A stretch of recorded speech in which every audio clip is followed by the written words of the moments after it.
Welcome to the V.I.P's Launch Podcast. I'm your host, Comfort Bliss, and today's episode is about meaningful and intentional lifestyle. With me is... Wonderful people. I'm delighted to be here today for the V.I.P's podcast. And yeah, thank you for having me. Let's get this done.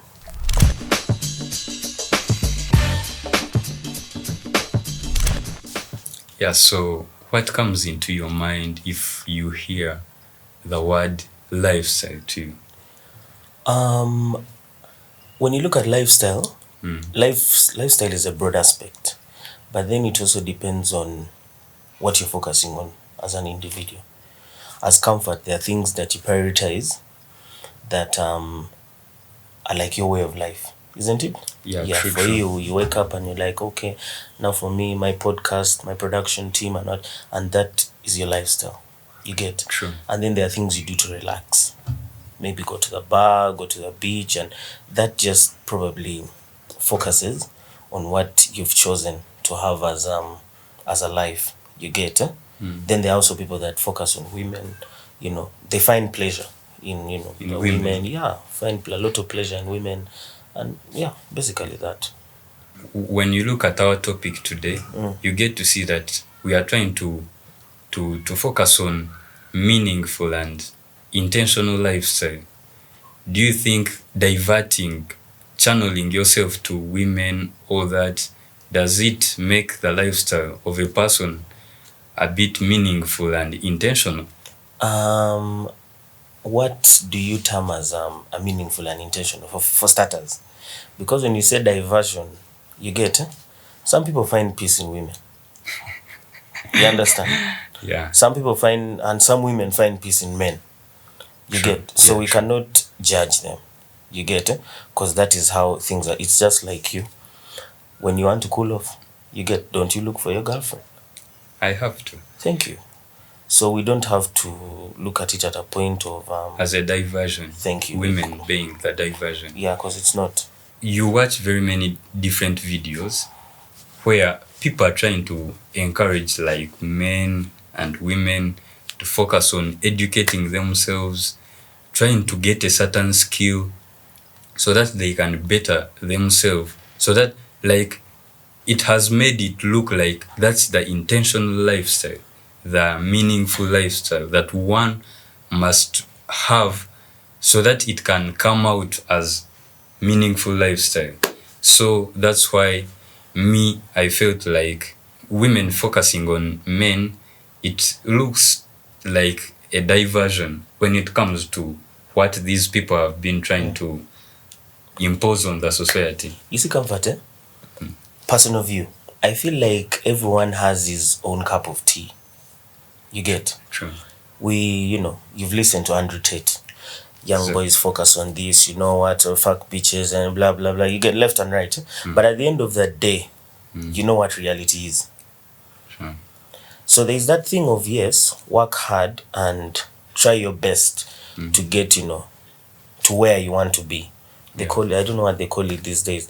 But the thing is, we reach a point in life where, haven't you heard of stories where this guy is like, when I was this age, I got this lady, what, I built this with her, and you get it? Does that make sense? Yeah, to me, I feel like sometimes when you have the right person by your side, life gets smooth. And, there are women that push you to be better men. You get. Then there are women that are just there to be like, anyway, like, you get. Because now, like, for you, I don't know how old you are, but your lady's down there. I don't. I'm not so sure, because me, I've reached a point in a relationship where I was drowning. You get? Where I am kneeling down not to propose, but to apologize. You understand? Yeah. Where you crack a joke and the woman takes it in a certain way. Then when you reach home, you have to kneel down and be like, I was playing. I will never repeat it again. You get? And I don't think that's how things are supposed to be. When you have a friend as a partner, someone that is going to build you, definitely, I feel like at one point or the other, life is going to be meaningful for you. But then if you have someone that is going to drown you, then it doesn't make sense. So I feel like when we focus so much on those guys of leave this aside, definitely there are certain things that are obstacles to a journey. But not everything is an obstacle. Certain things are stepping stones for us to reach the points we want to reach in life. That's why I feel like when you have a positive and motivational partner, you're going to reach there in life. But you have someone that is going to drown you and keep on, it's just like women that wake up in the morning and be like, you're good for nothing, man, you're useless, man. You're demoralizing this guy. You're demoralizing him to scratch. True. Just tap him and be like, okay, you know what, my guy, today you haven't had, but tomorrow I feel like we're going to wake up and it will be a better day. And these are the kind of people that are going to push you. Comfort. Staying positive. Thank you. If you went home today, you don't have a kilo of sugar. You have a child that is 6 months, has started eating, wants porridge, there's no sugar, and your wife abuses you. Are you going to wake up tomorrow, the next day motivated? Not really. Thank you. But how do you think one is really focused on something, they want to achieve something in life, and then this other person comes in their life? How do you think it will be easy for them to detect that this one is going to take me down? I feel like from where I feel like all this takes us back to lifestyle. You're just going to look at how this person looks at life. There are people that you converse with, like I can talk to you, can talk to me, and I'd be like, okay, this one has a kind of positive view about life. True. Then you'd be like, this one, the Waganda say on Chiwani. You get? So there are people you look at and you're like, no. I think your engine check on the head is... That's very interesting. You have to check someone and you get to know that how they think, how they view life, and then you build from there so that you can know that in this journey, I think this one is good for me. But then, to you, what do you think should be the lifestyle of a campus student for now? Like, if someone has introduced himself or herself as a campus student, which lifestyle do you expect from this person? I would say, personally, I'm a campuser. But whoever's saying, there's a reason as to why our toes are not the same height. You get? Yeah. Now, I wouldn't judge how a campuser is supposed to live his or her life. But the thing is this. For as long as your lifestyle is in the bracket of your means, I feel like you're good to go. Because if I have a salary of 100,000 shillings, and that is a monthly salary. And there's another classmate of mine that has a monthly salary of 1 million shillings, then probably there's this young man that started his entrepreneurial journey maybe in Form 6 VAC, and things are good for him. You get? He's making maybe like 100,000 shillings daily. You can't want to live the same lifestyle with all those three. True. Because if you dare try to live the same lifestyle as all those three, you're gonna get to debt. That's one. And with debt comes a lot of problems. You drown in it and it's going to be a mess. Personally, that would be my view. So I feel like for as long as everyone lives according to his tax bracket, thumbs up. So to you, your view is there shouldn't be general things that a campus student should do as far as his or her lifestyle is concerned. Definitely there are things they are supposed to do. Everyone needs to relax. You get?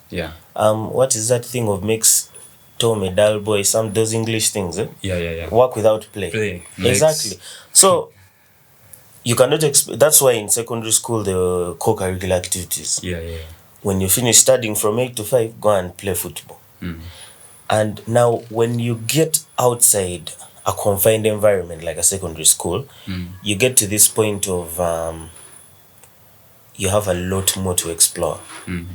I can either choose to go play football, I can either choose to go swim, or I can choose to go have a drink in the bar, or I can choose to go to the beach and eat fish, just according to what you're comfortable with. Anyways, have you noticed some trendy lifestyle habits recently around Kampala, here in Kampala?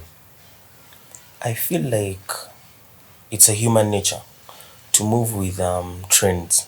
You get? You remember we had the days of Facebook. Then gradually moved to this, what was this app? Retrika. Then we have Snapchat now. Yeah, People Snapchat. have it as a trend that, okay, majority ladies, before I have a meal, I'm at this restaurant, I have to take a picture and show it to my viewers. Yeah. That is a trend. That is a trend. You look at, you remember there were times of putting on moccasins in high school. If you don't have a moccasin in Form 1, you're not. You get it? Yeah. So you get to realize that it's a human nature and it's a lifestyle nature. It keeps on as evolving. Trends evolve, you try so much to tap into what is trending at that particular time. Yeah, so because I've been seeing, like, on Snapchat, if you're on Snapchat, everyone must go. Okay, if I go to a certain restaurant, I have to take a pic, tag the location, so that my viewers have seen. Yeah, because it's a trend. Yeah, it's a nice trend. Many hotels in Kampala, you have to try them, you have to taste their food, you have to take a snap of. You get what I'm saying? Yeah. So, yeah. But you get to see that however much there are these trendy lifestyle habits, there are those popular ones that stay on top of it. So, have you what could be some of those top popular habits that however much these trendy habits come in, the other popular ones stay on top of it? Personally, in my opinion, Kampala is noticeably a party city. So a trend like the nightlife is something that has stood the test of time in Kampala. Because when you look at our parents, they'll tell you Angenois, they will talk about then Casablanca. Thank you, Casablanca. But today there is Mezzo, there is Vault, there is, you get it. So I feel like that is going to be a trend that is going to stay in Kampala for the test of time. Because Ugandans love the nightlife. You get. Yeah, true. People keep saying, the economy, kids are going to school, things are difficult. But in the night, you will drive from Bugolobi to Chanja and back to Mengo, and even if it's a small liquor shed, it's full. Everyone has packed. So you ask yourself, where do all these people come from? So I feel like it's a trend that is going to stand the test of time, because people love to have a good time. Ugandans actually love to have a good time. True. Yeah. Actually, when people be crying about the economy. You've heard of that thing of in Kampala you broke alone. Exactly. When once you check the bills, the bills, yet people be crying about poverty and the economy, but the bills are always crazy. See, that takes us back to what I told you earlier on. There's a reason as to why our fingers are not the same height. True. There's someone that is going to come to the club and take a beer, and it's going to be fine, and we'll go home. There's someone that is going to take a VSOP. This is 700,000 shillings, and it's going to be okay. Then there are people that will close at 18 million. You see, now it takes us back to when we talked about living in your tax bracket. Yeah. When I just went to university, my early days in uni, I have this best friend of mine, and we all love to have a good time. Yeah. So I don't know, that night we're at home. Then he tells me, man, let's go out. It was Valentine's Day. So it's like, let's go out today. What. We are single. These guys, and I'm like, yeah. By the way, let's go and console ourselves. Let's also go and maybe have a meal and. Yeah. So we go to this place, eat, chill, and we're okay. Do you know, really okay? Yeah. Pay the bill at the first restaurant, pay the bill and we're good. So the devil tempts us, and we're like, but man, it's still early. Let's go to the club. Yeah. We ran to Bugolobi. We go to Vault. We get a table. We sit, and this guy is like, now. Right. So the waitress tells us, you guys, you cannot sit here without buying a bottle. Now, we didn't have enough money to have the bottle. But we're like, okay. So, we first have backup. And we have brothers and what that. Yeah, you can just text and be like, but man, I'm stuck here. They're about to what, then, you get. Strong brothers. So we're like, so, what do you have? Now, the devil had lied to us. We're so used to moving out with our brothers where, you know, when money is not from your pocket, You don't feel you the don't gravity. feel the pain. Yeah. You the get pain. Yeah. You go out, this guy will clear. You get, And you get will feel like it's something. like all of you are together and today job will pay, tomorrow I will pay, and it's normal. You're like, how much is it? 5 million. It's fine, bro. So like, it's fine. Get us a VSOP. They bring a VSOP Hennessy. 650. I remember the bill was 696,000. Remember, fresh from S6. Yeah. Year one. These are people like, we're like 21. Not on any earth do we have that money. But the bottle is there, and we even have we have the guts. Yes, we have the guts, and we're like, bring even Coca-Cola. We need to punch the corner. Yeah, true. 3 a.m. Nothing. 2 a.m. nothing. 4 a.m. nothing. You're trying to holler at your G's. Thank you. People are now leaving. Yeah. You have taken this guy's bottle, and it's like, yeah. So I'm like, so what are we going to do? I asked my friend, I'm like, bro, what is the way forward? Yeah. This guy is a stubborn guy. He tells me, I'm still thinking, let me first use the washrooms. He goes home. Oh my days. He goes home. I am left in the club alone. The guy disappeared on you. I'm left in the club alone. We had ladies that were there, and they'd already gone home. And I am all by myself. The bottle is quarter. I remember it's still quarter. So the waitress comes to me, we want to balance. And I'm like, no, can't you see I'm still having a good time? First, leave me alone. You get, you even now start to be like, extend that. I am a man of problems. Please leave me alone. You get? Yeah. 5 a.m. The bouncers now come and they're like, sir, we want to go home. Things get tight, by the way. Hey. It starts to drizzle. So I think, and I'm telling these guys, maybe something has failed, and then the waitress just tells me, but you people, whatever. So, frankly, I had a good fun. So I'm like, you guys, what you can do? Can I give you guys my phone? Can I leave it? During the course of the day, I'll come back and pick it. Because I really need to go home and rest. Did they realize that it was really an expensive phone? Yes, it was. Because now, the only thing I had to do was put the blame on my friend that had left. That guy went with the money. What? Can you imagine? Then they're like, hey, so now, how will you get him? Then I'm like, no, this is my phone. Let me go. I'm going to get him. I come back and pick my Yeah. Now, the next day comes. I have to explain why I need this money. Because even if you're getting money from your parent or your sibling or what, you have to give a valid explanation. Yeah. Our brother realizes this is why we needed the money, and it wasn't good. We eventually got the phone that very day, but it wasn't a nice thing. It was a bad experience. And they say once bitten, twice shy. That is something I can never do. If I now live a life of, how can I say it? I plan my life. Yeah. I plan my day. I budget for my life. You get where you're like, is this a valid expenditure? Is this not a valid expenditure? And that is what helps us as men. Because when you live a planned life, you live a much more organized life. Because at the end of the day, you look at me now.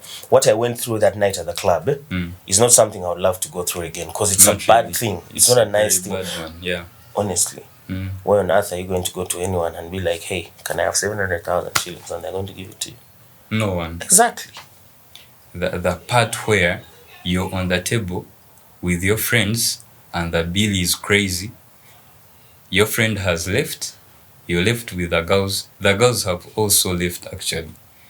And you're on the table alone. Do you think it's really necessary? Like, yes, you want the good lifestyle, but do you think it's really necessary to be having the chicks on the baby girls on the table and all that? This is the thing. Usually, we men have that thing of, if I have, a better half around, it makes sense. Like, it's a nice thing. Yeah. And again, you see, like, the bill came back. These girls were there, yes. But even the Bible says it. Man is the provider. Yeah. You get? You don't expect these girls to be there and you're like, okay, the bill is this. Are we supposed to split? Then you're like, madam, can you, what do you, no, Give no, no, no, something, give no, no, no, no, no. These ladies are just supposed to be systematically taken care of. True. And I bet by the time a lady's on your table, you've asked her to come. Yeah. And Comfort. you don't want her Yes, to I can't call you to come and then make you again go pay through for it. No, no, no, no, no. In several occasions, men can be with ladies around, maybe in the club or where in a restaurant, and even if the bill is heavy and they are splitting, it's very hard for the women to know that there's a little bit of tension when it comes to finances. For them, they'll They just can be there. never notice. Are we ready to go? Are we ready to go? Yes, sit in the car. You drive off. So it takes me back to that thing of, though, sometimes we men put ourselves on pressure. Some of these girls don't want a lot. I'm telling you the truth. Are you sure they Yes, don't want some of these girls don't want a lot. They don't demand for much. It's just our thinking that has that thing of, she's a beautiful girl. She has put on so well. She has done her makeup. She must take champagne. Some of these girls are very content with coming and she's going to be like, give me a cocktail. And yeah, she'll have a good time. For her, it's the company that matters. But then it is us men that put ourselves on that tension of, I must buy, you get. So that's why so it takes me back to that thing of, is the person you're around with a friend to you? Because if this girl is your friend, she's going to be very, very honest with you, and will tell you, but man, comfort. You're getting me this moed, but I don't like moed like that. You get, give me something that I prefer. So I feel like most times it's us that put ourselves on tension of, now I have this girl, she only eats Javas. Who tells you? No. You have to communicate. With good communication, she's going to understand who you are and you'll understand who she is. And that's what takes us back to what we talked about. Like, if you get a woman that is willing to build with you, someone that is in the right space for you, she's not going to cause so much unnecessary tension. By the some of these girls reach a point where they see that things are hard for you and they bail you out. True. You get? True. Personally, I won't lie. I've been in relationships before where it's my partner that bails me out. And it's like, okay, today things are this tough. You get? Have this 100,000, have this 500,000. You get? And there's no shame in taking it, as long as you're friends. There's no shame in taking this money, because she knows during his good days, his healthy days, this guy is going to take care of me. So when you have someone that is your friend, let me tell you, there are women that when you stick to and she's there for you, you're good to go. The day she tells you I've left you, it will. That's why you see people taking years to heal. So that means that, according to your perspective, your view is, for me to have a partner, that partner must be a friend. Because you see, very many guys rushing things. They want to be in love, but they don't want to first. Listen, comfort. A relationship that you force, that you use money to achieve. Like, I could have the resources, I have the money, and I will use it to woo this girl. To make everything. I have used money to vibe her, to bring her close to me. I've used everything. You will have to use money to maintain it. Because for one moment, if that money leaves, it's done. But if this relationship is based on mutual love, respect, friendship, companionship, you get during tough and healthy, good and bad, rich and poor, things are going to be good. Only that as a man, again, you shouldn't get too comfortable, because you need to thrive. You need to thrive, because a man is a provider. The woman is not supposed to be giving you that money. You're supposed to be there and scratch your head and be like, okay, her money is hers, mine is for us to share. You get? Yeah. You must have that in your mind. Exactly. That's interesting. I feel like lifestyle is a very broad topic. We would spend an entire day and night talking about lifestyle. To you, what could be the conclusive remarks about our conversation today? Concluding on our conversation today would draw me to one thing. Me, I'm a strong believer of love. If you have the right person, fall in love. Go for it. I don't believe in that thing of monk mode, celibate or not. No, I don't. And then when it comes to managing our finances, we try our best to manage our finances based on, how they are going to help us live a comfortable life. Because loan and debt is the only price we pay for not saving. So saving would be a good thing. Save some money so that it helps you when Achieve the a storm better comes lifestyle. during the hard times. But most times, I feel like that is it. Because in order to live a very comfortable life, you have to have money. That is not. Let no one ever lie to you that you don't need money. Actually, they say that money eases everything. Exactly. There's that thing of money is not happiness or what. But Money can't bring happiness. it, personally, in my view, it does. Because in order to be happy, you need to eat, you need to chill, you need to cool off. You get? Yeah. But in order to have all these things, you need what? Money. Exactly. So I feel like when you work and get some money, financial freedom, there's nothing as sweet as financial freedom. So when you're able to do what you want at the right time and when you want to do it, it gives you a lot of peace. So yeah, but it's been so nice having this wonderful conversation with you today. Thank you for coming through and joining us. You're welcome. Thank you. All right. So that's it for today's episode. Thank you for tuning in to our first episode. I hope you have been able to learn something, to pick something from what we have been able to share. Until next time, thank you.